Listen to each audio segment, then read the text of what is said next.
व्यास जी, आप लगातार अध्ययनशील रहते हैं, बहुत सारे धर्म ग्रंथ पढ़ते हैं, और जहाँ तक कि मैं जानता हूँ आपके कमरे में मैंने कुछ तंत्र की किताबें भी देखी हैं, आप तंत्र का अध्ययन भी कर चुके हैं। तो आम लोगों की सुविधा के लिए मैं आपसे एक प्रश्न ये चाहूँगा कि आम लोग कैसे जानें कि उन्हें या किसी को प्रेत बाधा है कि नहीं है? इसका कोई यदि उपाय हो तो जरूर बताएं।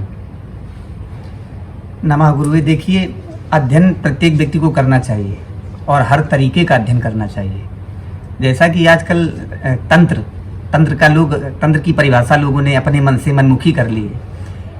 तंत्र का अगर मैं एक सरल उदाहरण दे दूं तो जैसे आयुर्वेदिक दवाई ये वैदिक मार्ग है, और एलोपैथ ये है तंत्र तुरंत फल देता है। राजा दशरथ जी ने भी जो है एक तरह का पुत्रेश यज्ञ जब किया तो वो भी तांत्रिक यज्ञ किया। तांत्रिक का जो अनुष्ठान होता है वो बिल्कुल सिस्टमेटिक होता है, विधिवत, चरण बाई चरण। और जो हमारे वैदिक हैं इनमें भाव का अतिरेक है। भाव से आप जो भी करते जाएं वो पूजा ही है ना। तभी तो हम लोग बोल देते हैं पूजाम चैव न जानामि क्षम्यताम परमेश्वरा। तो जैसा कि आपने प्रश्न किया कि किस पर तंत्र के अनुसार कैसे जाना जाएगा कि इस पर प्रेत बाधा है या नहीं। कुछ मैं पहचान बता रहा हूँ, और ये बिल्कुल 100%, इसमें 1% का नहीं, 100% ये पहचान है। आप जान जाएंगे यहाँ प्रेत बाधा है कि नहीं। वैसे इस विषय में मैं ये बात कहना चाहूँगा कि ज़्यादातर लोग नौटंकी करते हैं। आपने देखा होगा अन्य स्थानों पर कहीं कोई बाल घुमा रहा है, महिलाएं चीत्कार कर रही हैं, लोग नौटंकी कर रहे हैं, इधर सिर पटक रहे हैं। बहुत से लोग नौटंकी करते हैं, और क्योंकि भूत प्रेत होते हैं 10% वास्तविकता भी है जिस पर ये अपना वशीकरण कर लेते हैं, तो उन शरीरों को ये बड़ा कष्ट देते हैं। मैं पहचान बता रहा हूँ। सबसे बड़ी पहचान, आप एक पान का पत्ता लीजिए, ये पहली पहचान है जी। उस पान के पत्ते पर आप घी लगा लीजिए जी, और उसी में बंधन लगा लीजिए, माने पान का पत्ता, घी और बंधन लगा लीजिए। और जिस शरीर पर आपको लग रहा हो कि प्रेत बाधा है उसी शरीर पर आप चपका दीजिए।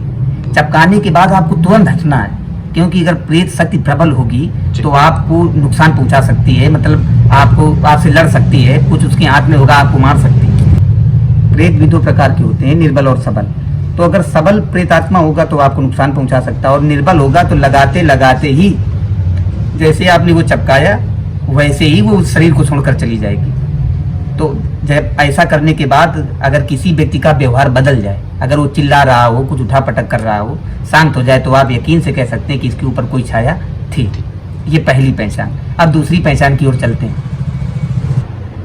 दूसरी पहचान ये, अगर कोई सिद्ध मंदिर हो, हनुमान जी का हो, नरसिंह भगवान का हो, परशुराम जी भगवान का हो, विशेष है, कोई भी सिद्ध मंदिर हो, अगर वो व्यक्ति उस मंदिर में जाने से इनकार करने लगे, जबरदस्ती करने पर भी ना जाए, तो ये भी एक सूचना है कि इस व्यक्ति पर कोई ना कोई छाया है, इसका व्यवहार सामान्य नहीं है। ये दूसरी पहचान है। अब हम तीसरी पहचान की ओर चलते हैं।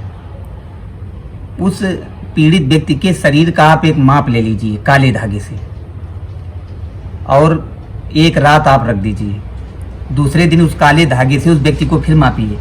अगर उस व्यक्ति की लंबाई में, माप में अंतर उत्पन्न हो तो समझ लीजिए कि इस व्यक्ति पर कुछ ना कुछ बाधा अवश्य है। अब चौथी पहचान की ओर चलते हैं। जिस व्यक्ति पर प्रेत बाधा होगी, आप उस प्रेतात्मा से पीड़ित व्यक्ति से अपने विषय में कुछ पूछेंगे, लौकिक अलौकिक नहीं, तो वो लौकिक बता देगा। जैसे आप कोई भी हो, पहली बार उस व्यक्ति के सामने हो, आप उससे पूछिए मेरा नाम क्या है, आपको नाम बता देगा, हम कहाँ रहते हैं ये सब बता देगा।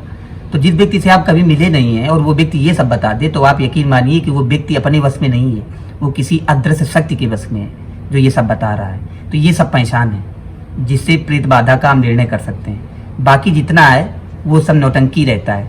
और एक विशेष बात, प्रेत बाधा से जब कोई व्यक्ति पीड़ित होता है तो जितनी देर उस पर प्रेत बाधा रहती है उतनी देर उसको कुछ पता नहीं चलेगा। बाद में जब आप उससे पूछेंगे कि यहाँ क्या हुआ, तो आपको वो बता नहीं पाएगा। तो यही पहचान जो मुख्य मैंने आपको बताई।